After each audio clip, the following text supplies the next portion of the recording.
ಕಾಂಗ್ರೆಸ್ ಅಧಿಕಾರದಲ್ಲಿದ್ದಾಗ ಅಧಿಕಾರಿಗಳು ಬಲಿಯಾಗ್ತಾರೆ. ಶಾಸಕ ಭರತ್ ರೆಡ್ಡಿ ಅವರ ಆಪ್ತರಿಂದಾನೇ ಗಲಭೆಯಾಗಿದೆ. ಭರತ್ ರೆಡ್ಡಿ ರಕ್ತ ಕುಡಿತೀನಿ, ಬೆಂಕಿ ಹಾಕ್ತೀನಿ ಅನ್ನುವಂತಹ ಸ್ಟೇಟ್ಮೆಂಟ್ ಕೊಟ್ಟಿದ್ದಾರೆ. ಮುಖ್ಯಮಂತ್ರಿಗಳೇ ಭರತ್ ರೆಡ್ಡಿ ಜೊತೆ ಫೋಟೋ ತೆಗೆಸಿಕೊಳ್ತೀರಿ, ನೀವು ಜನತೆಗೆ ಯಾವ ಸಂದೇಶವನ್ನ ಕೊಡ್ತಾ ಇದ್ದೀರಿ ಅಂತ ಹೇಳಿ ರಾಜ್ಯ ಸರ್ಕಾರದ ವಿರುದ್ಧ ಕೇಂದ್ರ ಸಚಿವೆ ಶೋಭಾ ಕರಂದ್ಲಾಜೆ ಹರಿಹಾಯ್ದಿದ್ದಾರೆ. ಕಾಂಗ್ರೆಸ್ ಎಂಎಲ್ಎ ಭರತ್ ರೆಡ್ಡಿ ಅವರ ಆಪ್ತ ಸತೀಶ್ ರೆಡ್ಡಿ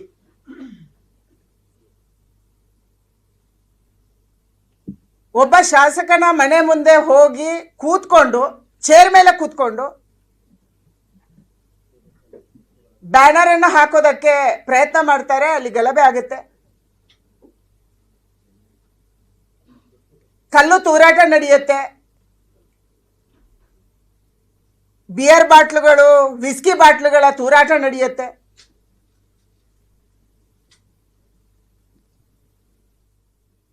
ಇನ್ನೊಬ್ಬರ ಮನೆ ಮುಂದೆ ಹೋಗಿ ಬ್ಯಾನರ್ ಹಾಕುವಂತ ಪರಿಸ್ಥಿತಿ, ಮತ್ತೆ ಅಲ್ಲಿ ಕೂತ್ಕೊಂಡು ಗುಂಡಾಗಿರಿ ಮಾಡಿ ಅಷ್ಟೊಂದು ದರ್ಪದಿಂದ ಬ್ಯಾನರ್ ಹಾಕಕ್ಕೆ ಸತೀಶ್ ರೆಡ್ಡಿ ಯಾರು? ಸತೀಶ್ ರೆಡ್ಡಿಗೂ ಕಾಂಗ್ರೆಸ್ ಸರ್ಕಾರಕ್ಕೂ ಏನು ಸಂಬಂಧ? ಭರತ್ ರೆಡ್ಡಿಗೂ ಏನು ಸಂಬಂಧ?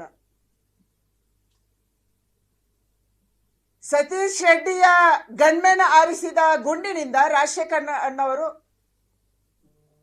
ತೀರ್ಕೊಂತಾರೆ. ಇದಕ್ಕೆ ಹೊಣೆ ಯಾರು? ಭರತ್ ರೆಡ್ಡಿ ಅವರು ಇಷ್ಟೊಂದು ದರ್ಪ ತೋರಿಸಿ, ಇಷ್ಟೊಂದು ಅಹಂಕಾರ ತೋರಿಸಿ, ನಾನು ರಕ್ತ ಕುಡಿತೀನಿ, ರಕ್ತಪಾತ ಮಾಡ್ತೀನಿ, ಬೆಂಕಿ ಹಚ್ತೀನಿ ಈ ಮಾತು ಹೇಳಿದ್ರು ಕೂಡ ಇವತ್ತಿನ ತನಕ ಭರತ್ ರೆಡ್ಡಿ ಅವರ ಮೇಲೆ ಆಕ್ಷನ್ ಆಗಿಲ್ಲ. ಈ ರಾಜ್ಯ ಸರ್ಕಾರ ಕ್ರಮ ತಗೊಂಡಿಲ್ಲ. ಯಾಕೆ? ರಾಜ್ಯದ ಮುಖ್ಯಮಂತ್ರಿಗಳು ಹೇಳ್ತಾರೆ, ನಾನು ಭರತ್ ರೆಡ್ಡಿ ಅವರನ್ನ ಭೇಟಿ ಮಾಡಲ್ಲ, ಅವರ ಮೇಲೆ ಎಫ್ಐಆರ್ ಆಗಿದೆ. ಭರತ್ ರೆಡ್ಡಿ ಅವರ ಮೇಲೆ ಎಫ್ಐಆರ್ ಆಯ್ತು. ಮುಖ್ಯಮಂತ್ರಿಗಳೇ ನಿನ್ನೆ ಅವರ ಜೊತೆ ಕೂತ್ಕೊಂಡು ಫೋಟೋ ತೆಗಿಸ್ಕೊಂತೀರಿ, ಮಾತಾಡ್ತೀರಿ. ಯಾರ ವಿರುದ್ಧ ಷಡ್ಯಂತ್ರ ಮಾಡಿದ್ರಿ?